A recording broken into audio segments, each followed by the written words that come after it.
जो वीडियो है ये है आज आपका क्लास 10th का साइंस का चैप्टर 1। क्लास 10th का चैप्टर 1 का आज हम ये पहला पार्ट लेकर आए हैं और इनमें इम्पोर्टेंट क्वेश्चन जो है आपको पीडीएफ के साथ मिलेगी। अगर आप हमारे चैनल से जुड़ जाते हैं तो आपको इसकी पीडीएफ भी मिलेगी। टेलीग्राम चैनल की लिंक नीचे डिस्क्रिप्शन में मिलेगी और सारी चीज़ें आपको यहाँ पर हम समझाएंगे। क्वेश्चन आपका पूरा है, ऐसा नहीं है कि आपको यह क्वेश्चन, बहुत सारे क्वेश्चन हैं, आप देख सकते हैं यहाँ पर मैंने पूरा पीडीएफ तैयार किया है और ये पीडीएफ आपको मिलेगा। ठीक है? तो ऐसा नहीं है कि नहीं मिलेगा, पहले आपको ये आज पहला वीडियो देख लेना है, उसके पहला पार्ट मतलब पूरा कंप्लीट पार्ट हो जाएगा तो इसका फुल पीडीएफ हम आपको डाल देंगे अपने टेलीग्राम चैनल पर। तो ज़रूर देखिएगा। आपका अध्याय 1 रासायनिक अपक्रिया एवं समीकरण है। आप इससे जुड़े हुए सारे इंपॉर्टेंट क्वेश्चन, सारे आपके डाउट्स क्लियर करेंगे यहाँ पर। तो चलिए हम वीडियो को देर नहीं करेंगे और यहाँ पर आपको चैनल पर एकदम बेसिक चीज़ें मिलती रहती है, साथ ही साथ पीडीएफ आपको मिलता रहता है। तो इस तरीके के मैटर आपको यहाँ पर दे रहे हैं जो कि चाहिए तो आपको मिल जाएगा। यहाँ पर देखिए, आपको सबसे पहला काम है कि आपको यहाँ पर चीज़ें अच्छी तरीके से समझना है और जो कुछ भी दिक्कत हो तो आपको कमेंट भी करना है। ठीक है? तो चलिए हम बता दें। रासायनिक अपक्रिया और समीकरण। रासायनिक अपक्रिया और समीकरण से आप वैसे भी समझ रहे होंगे कि हम क्या कहना चाहते हैं, आपको क्या पढ़ाना चाहते हैं। चलिए बता दें। देखिए, थोड़ा-सा मोटा कर लें। ओके? रासायनिक समीकरण। सबसे पहले हम बात को समझते हैं कि रासायनिक समीकरण क्या है।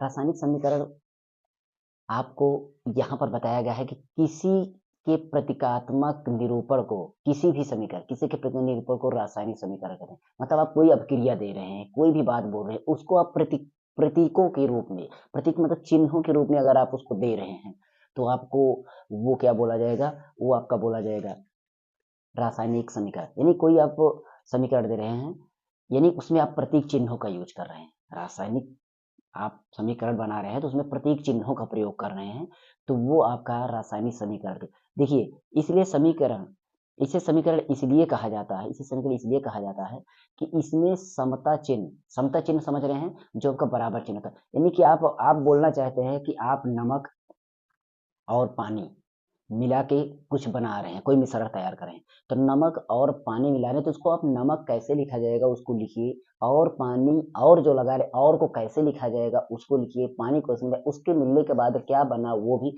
इसको लिखित रूप में चिन्हों के द्वारा जब दर्शाएंगे तो वही रासायनिक समीकरण होता है। तो यहाँ पर ये आपको देखेंगे साइंस वे में, तो ये चीज़ें हो जाती हैं। जैसे आप हाइड्रोजन के साथ आप मिला रहे हैं, ऑक्सीजन मिला रहे हैं, तो मान लीजिए आपका जल तैयार हो रहा है।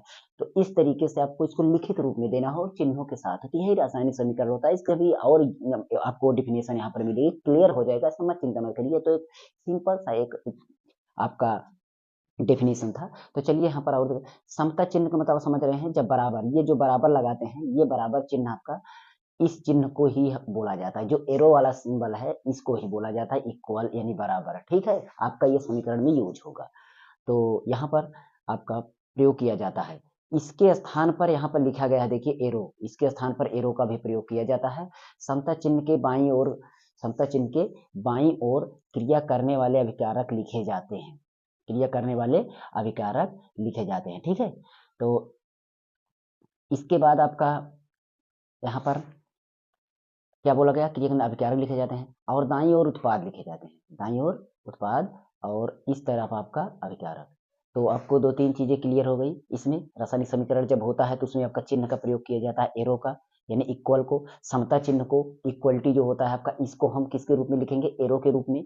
और एरो हमारा, एरो के पहले बोला जा रहा है, उसके बाईं ओर आप एरो बना रहे हैं। यदि आप एरो बना रहे हैं तो आपका, देखिए मैं एरो बना के दिखाता हूँ। देखिए ये एरो है, ये एरो है, ठीक? ये एरो है। इसके बाईं ओर का मतलब ये हो गया आपका लेफ्ट हैंड साइड और ये हो गया आपका राइट हैंड साइड। ठीक है?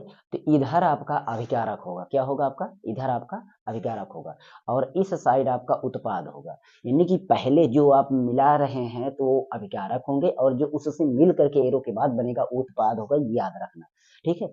तो आपका समीकरण के आधार पर देखेंगे तो किसी भी रासायनिक अपक्रिया में भाग लेने वाले विभिन्न तत्वों के परमाणुओं की संख्या अपक्रिया के उपरांत भी अपरिवर्तित रहती है। अपक्रिया के बाद भी उसमें जो आपके तत्व होते हैं, उनके परमाणुओं की जो संख्या होती है अपक्रिया के उपरांत भी अपरिवर्तित रहते हैं, मतलब बदलते नहीं, इसका मतलब वो इक्वल रहते हैं। ये चीजें आपको इसमें समझ, मतलब जैसे कि आप देख रहे हैं कि पोटेशियम क्लोरेट, यहाँ पर लिखा है पोटेशियम क्लोरेट। पोटेशियम क्लोरेट को गर्म करने पर पोटेशियम क्लोराइड तथा ऑक्सीजन क्या बन रहा है, पोटेशियम क्लोराइड तथा ऑक्सीजन बनता है। इस क्रिया को शब्दों में निम्नांकित प्रकार से व्यवस्थित किया जा सकता है या व्यक्त किया जा सकता है, जैसे कि आप देख रहे हैं।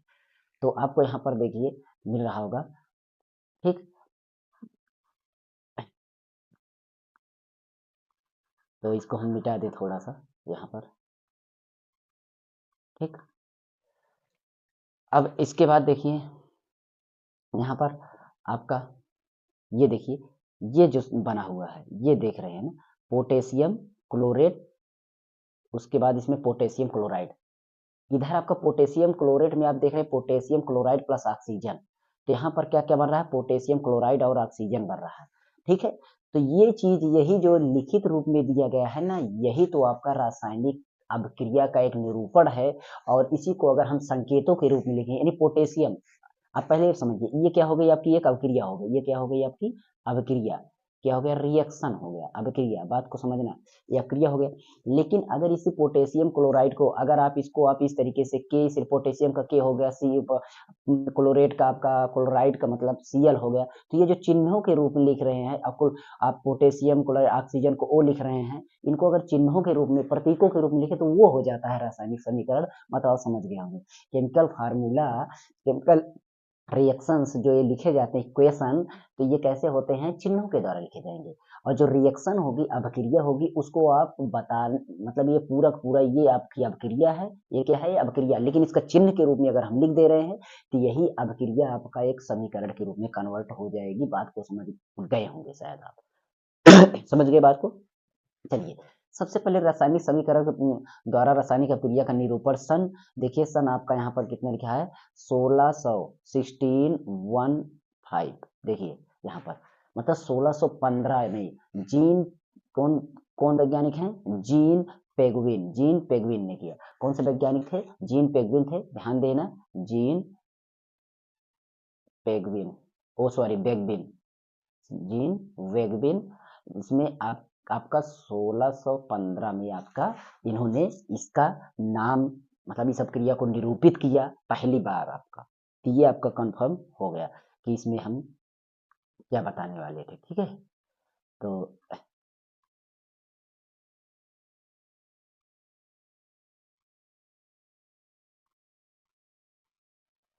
ये आ जाइए, रासायनिक अपक्रिया जो होती है इसके कुछ नियम होते हैं।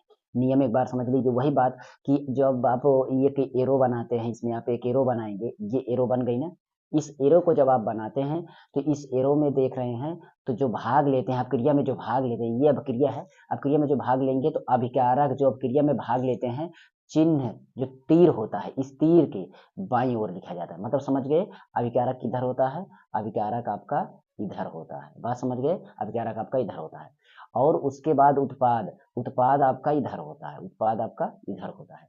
यानी अब रासायनिक उत्पाद जो होता है रासायनिक अपक्रिया में भाग लेते हैं तो रासायनिक अपक्रिया के बाद बनता है, ये अपक्रिया में ये भाग लेते हैं और ये भाग लेने के बाद बनता है। इसमें क्या होता है, ये अपक्रिया के बाद, भाग लेने के बाद क्या होता है, बनता है। ध्यान देना, जो भाग लेते हैं अभिकारक और जो बनता है उत्पाद, ये चीज हो गया। तीर चिन्ह जो होता है वो दाएं बाएं के हिसाब से आपको समझ लेना। तीर चिन्ह जो होता है वो दोनों ओर अभिकारक उत्पाद के एक से अधिक हो तो इसके बीच प्लस चिन्ह का प्रयोग करते हैं। अगर आपका जो एरो चिन्ह होता है, इस एरो के बाद आपका कोई एक तत्व बन रहा है, लेकिन दो दो तत्व या यौगिक बन रहे हैं, तो बीच में आपको प्लस चिन्ह का उपयोग करना पड़ता है। तो ये ध्यान, और इधर भाग लेने वाले में भी आपका अगर एक से दो अधिक तत्व या यौगिक हैं तो उनको भी मिला रहे हैं, तब आपको प्लस का यूज किया जाएगा। यहाँ पर आपको लिखा गया है प्लस योग चिन्ह, योग चिन्हों का मतलब जोड़ करके, उसको जोड़ करके बनाए और मिलकर के भी उधर उत्पाद में भी बनता है।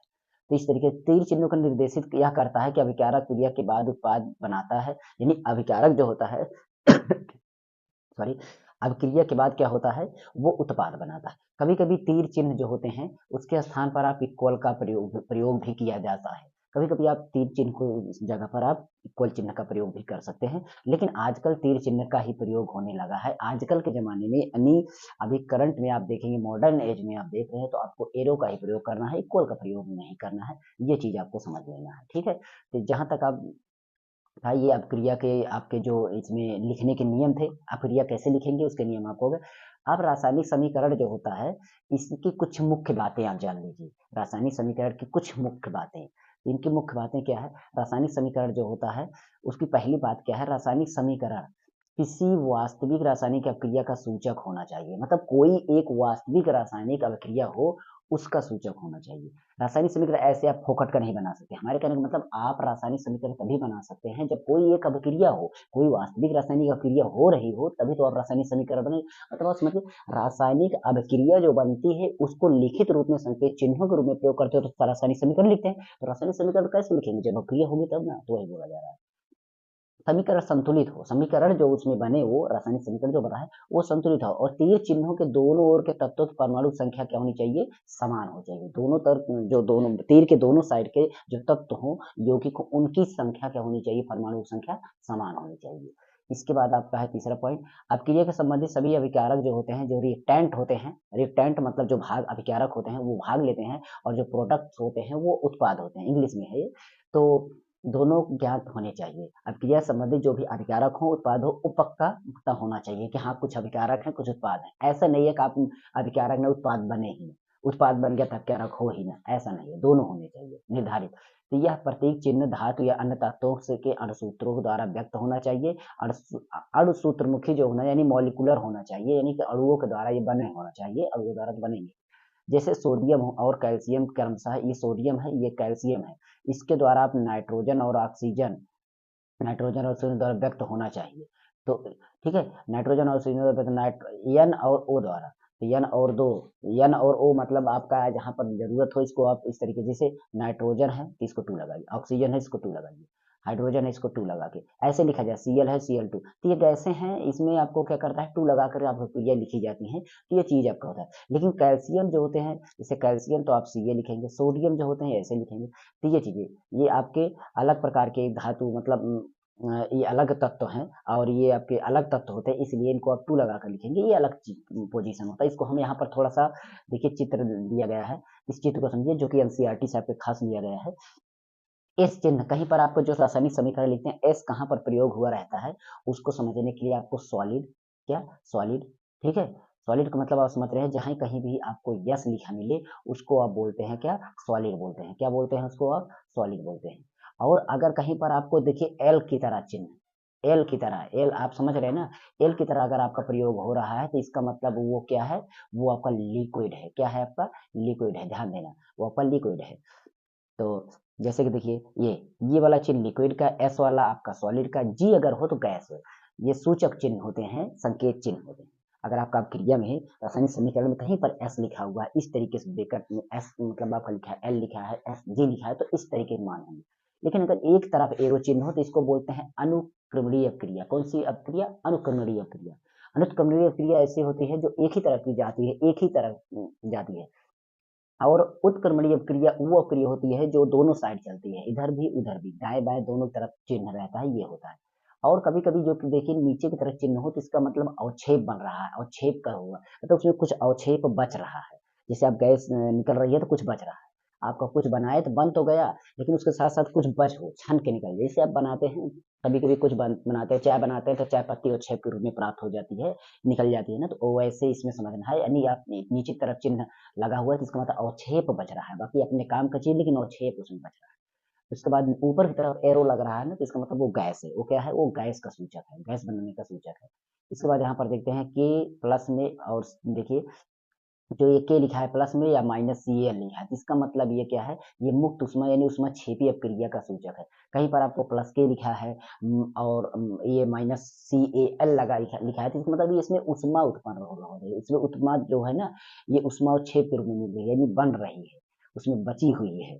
इसका मतलब क्या है? वो उष्माक्षेपी अपक्रिया का चिन्ह होगा। अगर यही चीज माइनस में हो तो उष्मा शोषित, उसमें उष्मा शोषित हो रही है, उष्मा को क्या हो रहा है? शोषित हो रहा है। देखिए इसमें सारे पॉइंट्स क्लियर करेंगे, बहुत बेसिक से बता रहे हैं सारी चीजें, और एक एक करके आपको जो जो 2-3 वीडियो मिलेंगे, लेकिन आपको पक्का अच्छा समझेंगे। उसके बाद ये चिन्ह देख रहे हैं, अगर ये चिन्ह जो है ये आपका डेल्टा का चिन्ह है, जो कि आप देखते हैं यहाँ पर हीटिंग, गर्म करने के सूचक को, अगर आप ये चिन्ह लगा है कहीं पर आपको रासायनिक समीकरण में ये चिन्ह लगा तो मतलब हीट किया जाए, उसको गर्म किया जा रहा है, यौगिक को क्या करें? गर्म किया जाए। लेकिन आपका ये ए क्यू लिखा है छोटे लेटर में ऐसे ब्रेक में, इसका मतलब जली विलयन का सूचक है। किसका विलयन का सूचक है? जली विलयन, मतलब वो जली विलयन बना है। तो ये आपके इंपॉर्टेंट इसमें कुछ चिन्ह थे, इसको आपको जरूर लर्न कर लेना है क्योंकि बड़ी इंपॉर्टेंट है। आपको अगर आपको ये चीज़ें अच्छी लगें तो ज़रूर कुछ न कुछ आप रिस्पॉन्स देना, नहीं तो कोई बात नहीं, आगे चलते हैं। अब आ जाता है रासायनिक अभिक्रिया, थोड़ा-सा पहले रासायनिक अभिक्रिया को हम बाद में बताएँगे अगली वीडियो में। तो रासायनिक अभिक्रिया क्या होती है? केमिकल रिएक्शंस जब तत्व जो होते हैं आपस में सहयोग करके यौगिक का निर्माण करते हैं और यौगिक घटित होकर नए यौगिकों को बनाते हैं तो रासायनिक मतलब सीधी बात है। अभिक्रिया वो आपको बता दिए कि कोई तत्व या यौगिक होते हैं आपस में सहयोग करके कोई नए तत्व या यौगिक बनाते हैं, तो वही हमारी एक जो संगठन मतलब जो बनता है, जो क्रिया होती है, वही हमारी रासायनिक प्रक्रिया होती है। रासायनिक समीकरण को संतुलित करने के लिए कुछ पॉइंट्स हैं, तो रासायनिक समीकरण को कैसे संतुलित किया जाएगा, इसके बारे में हम कुछ पॉइंट्स यहाँ पर हैं, इसको हम नेक्स्ट वीडियो में लेकर आएंगे। हम यहाँ पर रासायनिक अभिक्रिया क्या होती है और रासायनिक समीकरण क्या होता है, इसको हमने डिटेल में यहाँ पर समझा दिया। तो इसके बाद हम रासायनिक समीकरण को बताएंगे, रासायनिक समीकरण क्या होता है, मतलब रासायनिक समीकरण संतुलित कैसे किया जाए, तो उसके कौन-कौन से हमारे पॉइंट्स होते हैं रासायनिक समीकरण के, कैसे उसको संतुलित किया जाए और संतुलित करने के कौन से रूल होते हैं, फिर संतुलित कहाँ पर होगा उसको भी बताएंगे। ओके, चलिए हम इसको यहाँ पर वीडियो को स्टॉप करते हैं। सेकंड वीडियो देखिएगा, जस्ट आएगा, बहुत ही इसी में छोटा-छोटा वीडियो बनाओ ताकि आपको चीज़ और मैं मैराथन वीडियो इसको जब पेपर आने तक मैं मैराथन वीडियो लेकर के आऊँगा ना, लास्ट वाला वीडियो उसमें कंप्लीटली आपका होगा, सभी होगा। हर एक चैप्टर का पूरा-पूरा पीडीएफ आपको एक ही वीडियो में बताएँगे संक्षेप में। ओके, तो पीडीएफ पाना है तो आपको हमारे चैनल पर जुड़े रहें। ओके, चलिए